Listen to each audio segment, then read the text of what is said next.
Masya Allah, luar biasa.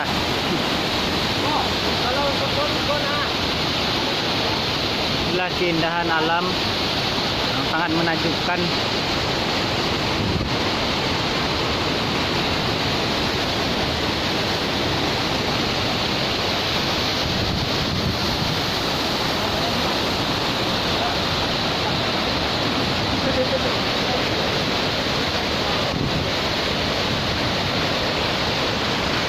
Go, go, go!